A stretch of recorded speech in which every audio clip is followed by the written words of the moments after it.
ഉപരോധത്തിനിടെ വഴി തടസ്സപ്പെടുത്തിയതിൽ യുവതിയുടെ പ്രതിഷേധം. ബാരിക്കേഡ് നിരത്തി വഴി അടച്ച നടപടിക്കെതിരെയായിരുന്നു യുവതിയുടെ ശകാരം. പ്രശ്നം വഷളായതോടെ പോലീസും പ്രതിഷേധക്കാരും തമ്മിലും വാക്കേറ്റമായി.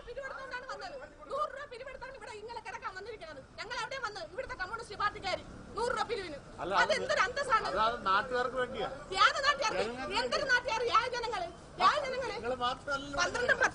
പിള്ളേരെ കൊണ്ടൊന്ന്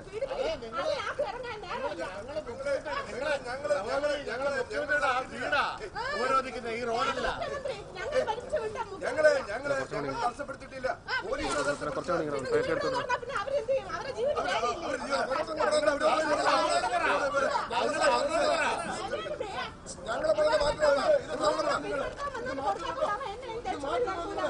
അത് പോലീസ്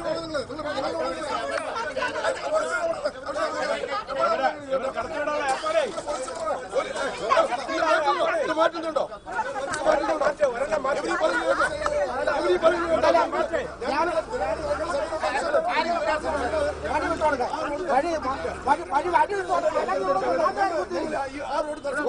നാട്ടുകാർ കുത്തിയിരിക്കും. ഞങ്ങളെ കൂടെ പ്രശ്നമാണ്. ഞങ്ങളുടെ പാർട്ടിക്കാർ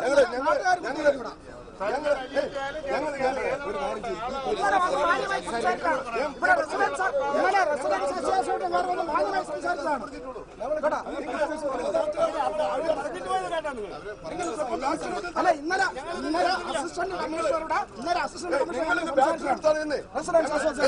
തടസ്സപ്പെടുത്തുന്നില്ലല്ലോ. നിങ്ങളിത് ബാക്കിലോട്ട് മാറ്റ്. നിങ്ങൾ ബാക്കിലോട്ട് മാറ്റി നിങ്ങൾ ബാക്കിലോട്ട് മാറ്റി ഞാൻ പറയാം. ഇല്ലെങ്കിൽ നിങ്ങൾക്ക് ഞങ്ങളുടെ വലവ് ചെയ്യേണ്ടി വരും. ഇപ്പൊ നിങ്ങൾ ചെയ്യേണ്ടി വരും. അവിടെ എത്ര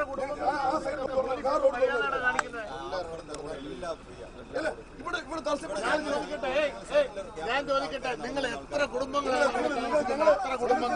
ഞങ്ങൾ ആ റോഡ് ഉപരോധിച്ചിട്ടുണ്ടോ?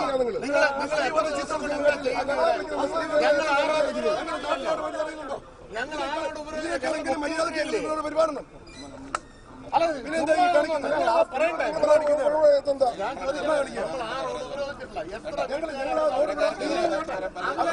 അജിത ചേരുന്നു വിവരങ്ങളുമായി. അജിത, എന്താണ് ഈ യുവതിയെ ഇത്രയധികം പ്രകോപിപ്പിച്ചത്? ഇതേ തുടർന്ന് ഇപ്പോൾ അവിടുത്തെ നിയന്ത്രണത്തിൽ എന്തെങ്കിലും ഇളവ് വരുത്തിയിട്ടുണ്ടോ?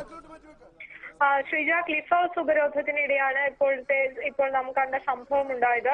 രാവിലെ ക്ലിഫ് ഹൌസ് പരിസരത്തേക്ക് പ്രകടനമായി ഇടതുമുന്നണി പ്രവർത്തകർ എത്തുന്നതിന് മുൻപ് തന്നെ ക്ലിഫ് ഹൌസ് പരിസരത്തെ റോഡ് ദേവസ്വം ബോർഡ് ജംഗ്ഷനിൽ ബാരിക്കേഡ് നിരത്തി തടയുന്നതാണ് കഴിഞ്ഞ 3 ദിവസമായി പോലീസ് ചെയ്തു വരുന്ന രീതി.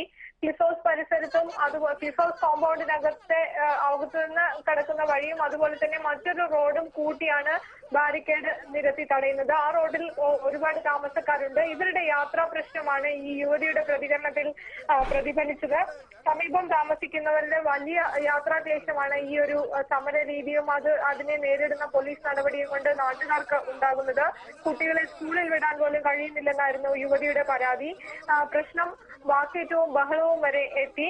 ഇത് ഇടയ്ക്ക് ഒരു മുതിർന്ന നേതാവ് യുവതിക്കെതിരെ നടത്തിയ ചില പരാമർശവും പ്രശ്നം വഷളാക്കി. തുടർന്ന് വാദപ്രതിവാദങ്ങളായി പ്രതിഷേധക്കാർ പോലീസിന് നേരെ തടഞ്ഞു തിരിയുന്ന ഒരു കാഴ്ചയുണ്ടായി. കാരണം ക്ലിഫ് ഹൌസിന് സമീപത്തെ 2 റോഡുകൾ ചേർത്ത് ബാരിക്കേഡ് വെക്കുന്നത് എന്തിനാണ്? ക്ലിഫ് ഹൌസിലേക്കുള്ള റോഡ് മാത്രം അവിടെ മാത്രം ബാരിക്കേഡ് വെച്ച് തടഞ്ഞ പ്രതിഷേധക്കാർ